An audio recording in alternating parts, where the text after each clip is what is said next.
میں سویڈن میں ایک ناہنجار نے قرآن کی بے حرمتی کی، جس سے کروڑوں مسلمانوں کی ساری دنیا میں ان کی دل آزاری ہوئی کہ نبی اکرم صلی اللہ علیہ وآلہ وسلم کے وصال کے بعد کچھ باغیوں نے مسلمانوں کے خلاف سر اٹھانا شروع کیا۔ 3 حملے جو تھے وہ انہوں نے اس پہ کیے اور وہ کامیاب نہ ہو سکے۔ پلہ بھاری رہا، اگرچہ مسلمان بھی کافی شہید ہوئے، لیکن دیوار پھلان کے اندر چلا گیا اور گیٹ کھول دیا، جس سے مسلمان لشکری اندر داخل ہو گئے۔ اور یہ ایسی الہامی کتاب ہے جو خدا کا پیغام ہے اور تمام عالم کے لیے ہے۔ السلام علیکم ناظرین، مسلمانوں کی تاریخ میں ایک ایسی خون ریز جنگ ہوئی جس نے قرآن کریم کو ہمیشہ کے لیے امر کر دیا۔ حال ہی میں سویڈن میں ایک ناہنجار نے قرآن کی بے حرمتی کی، جس سے کروڑوں مسلمانوں کی ساری دنیا میں ان کی دل آزاری ہوئی۔ تو مجھے یہ تاریخی واقعہ یاد آیا اور میں نے سوچا، کیونکہ یہ بہت ہی اس سے متعلق ہے، تو میں نے سوچا یہ آپ کے ساتھ شیئر کرتا چلوں۔ یہ 632 عیسوی کی بات ہے کہ نبی اکرم صلی اللہ علیہ وآلہ وسلم کے وصال کے بعد کچھ باغیوں نے مسلمانوں کے خلاف سر اٹھانا شروع کیا۔ جھوٹے نبیوں نے بھی سر اٹھانا شروع کیا اور بزور شمشیر مسلمانوں کو زیر کرنے کی کوشش کی۔ تو اس کے اوپر خلیفہ اول حضرت ابوبکر رضی اللہ نے اس کا نوٹس لیا اور انہوں نے اس کو جوابی کارروائی کرنے کا فیصلہ کیا تاکہ ان کا سر کچلا جائے، اس بغاوت کا سر کچلا جائے۔ تو ان باغیوں میں، ان جھوٹے نبیوں میں سب سے جو مضبوط تھا، اسٹرانگ تھا، سرکش تھا، وہ مسلمہ تھا، جس کو مسلمہ کذاب بھی کہتے ہیں، اس کے جھوٹا ہونے کی وجہ سے۔ اس کے پاس ایک بہت بڑا لشکر تھا جنگجوؤں کا، جو کٹ مرنے کو تیار تھے اور ان کو وہ بے دریغ استعمال کرتا تھا۔ اب ان کے خلاف مسلمانوں نے حملے کیے، لیکن وہ حملے کامیاب نہ ہو سکے۔ کم از کم 3 حملے جو تھے وہ انہوں نے اس پہ کیے اور وہ کامیاب نہ ہو سکے۔ اس کے بعد خلیفہ اول نے کمان جو ہے مسلمان لشکر کی وہ حضرت خالد بن ولید کے حوالے کی، جو صحابی تھے اور بہت بڑے سپہ سالار تھے اور جرری شخص تھے۔ ان کمانڈ ان کے حوالے کر دی کہ وہ مسلمہ کذاب کی سرکوبی کریں گے۔ خالد بن ولید نے کمانڈ سنبھالتے ہی اپنی حکمت عملی ترتیب دی۔ اس وقت ایک اندازے کے مطابق مسلمہ کذاب کے جو لشکری تھے وہ تقریباً 40,000 اسٹرینتھ تھی اس کی، اور مسلمانوں کی تعداد 13,000 تھی جو اس جنگ میں اتر رہے تھے۔ تو خالد بن ولید نے حکمت عملی یہ اختیار کی کہ اس کو مرحلہ وار حملے کیے جائیں تاکہ ان کی جو بہت بڑی اسٹرینتھ ہے، جو طاقت ہے، اس کو کمزور کیا جائے اور پھر بعد میں آخری حلہ بولا جائے۔ اگرچہ مسلمہ کو اس کی اطلاع مل گئی، لیکن وہ یہ ابھی سوچ رہا تھا کہ باہر نکل کے مقابلہ ہوگا، تو خالد بن ولید نے حیرت انگیز رفتاری سے وہیں پہ یمامہ جو گاؤں ہے، جو کہ ابھی سعودی عرب میں واقع ہے، اب تو وہ گاؤں وہاں پہ نہیں رہا، لیکن اس وقت یہ موجود تھا نجد کے علاقے میں۔ تو وہاں پہ انہوں نے بڑی تیزی سے حملہ کیا اور شہر میں ہی، یا گاؤں سمجھ لیں اس کو، یا شہر سمجھ لیں، ٹاؤن سمجھ لیں، اس میں جا لیا اور پہلی لڑائی شہر کے شروع کی گلیوں میں ہوئی، اور کہا جاتا ہے کہ اتنی خون ریز لڑائی ہوئی کہ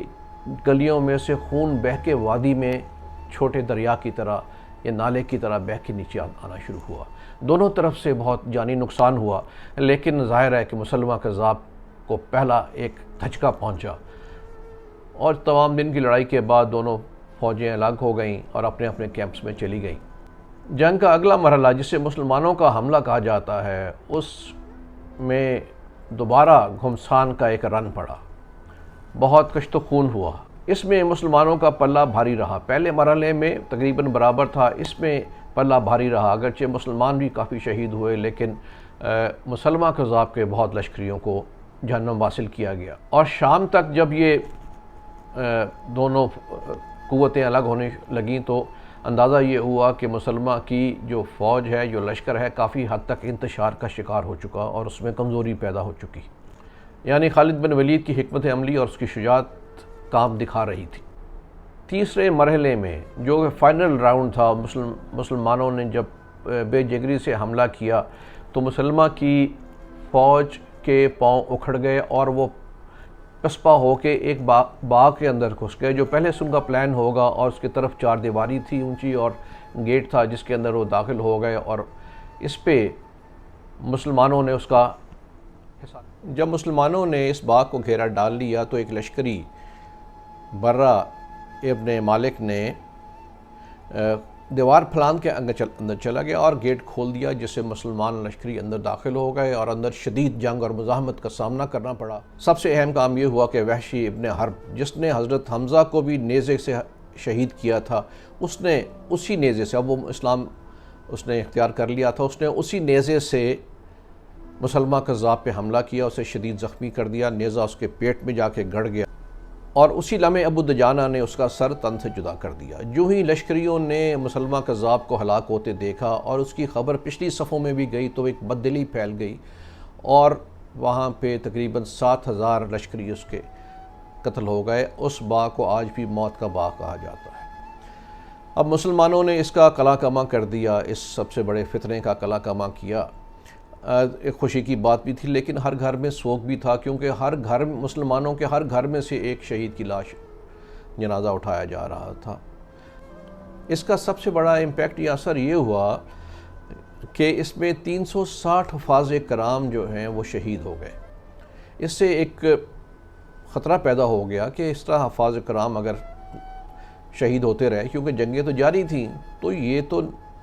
ناپید ہو جائیں گے اور پھر قرآن کا مستقبل کیا ہوگا۔ تو اس پہ فوری طور پہ خلیفہ اول نے مشورہ کیا اور ایک کمیٹی تشکیل دی، جس کو ہیڈ کیا زید بن ثابت نے، اور کہا گیا کہ تمام کو اکٹھا کر کے کتاب کی صورت میں بنایا جائے اور تمام لوگوں سے جو حفاظ تھے جنہوں نے لکھا ہوا تھا اس کو بڑے احتیاط سے گواہیوں کی روشنی میں فلالیس طریقے سے بڑے میتھوڈیکلی اس کو اکٹھا کیا اور کتاب کی صورت دے دی۔ دیکھیے اللہ تعالیٰ نے فرمایا ہے کہ بے شک ہم نے ہی قرآن کو نازل کیا ہے اور ہم ہی اس کے محافظ ہیں، یعنی اللہ کا مسلمانوں کے ساتھ وعدہ ہے کہ وہ اس میں کبھی کوئی غلطیاں اور تبدیلیاں نہیں ہونے دیں گے، اور اس میں مسلمانوں نے بھی اپنے کوشش کی، جس کی وجہ سے اللہ تعالیٰ کے وعدے میں ساتھ شامل رہے۔ یہ جو کوشش کی، اس کو میمورائز کیا، حفاظ تھے اور ایک کتاب کی صورت اختیار کر دی، تو مسلمانوں نے بھی اللہ تعالیٰ کے وعدے کی لاج ساتھ رکھی۔ ناظرین، یہ ایک ایسی کتاب ہے، یہ ایسی الہامی کتاب ہے جو خدا کا پیغام ہے اور تمام عالم کے لیے ہے، صرف مسلمانوں کے لیے نہیں، تمام دنیا کے لیے ہے، تمام انسانوں کے لیے ہے، لیکن مسلمانوں پہ لازم ہے کہ وہ اس کتاب کو پڑھیں، سمجھیں، اپنے دلوں میں اتاریں اور اس پہ عمل کریں۔ جب غیر مسلم اس عمل کو دیکھیں گے تو وہ بھی اس کو اپنائیں گے اور ان کے بھی دل بدلیں گے اور اللہ تعالیٰ کا وعدہ پورا ہوگا اور قرآن زندہ جاوید رہے گا۔ شکریہ۔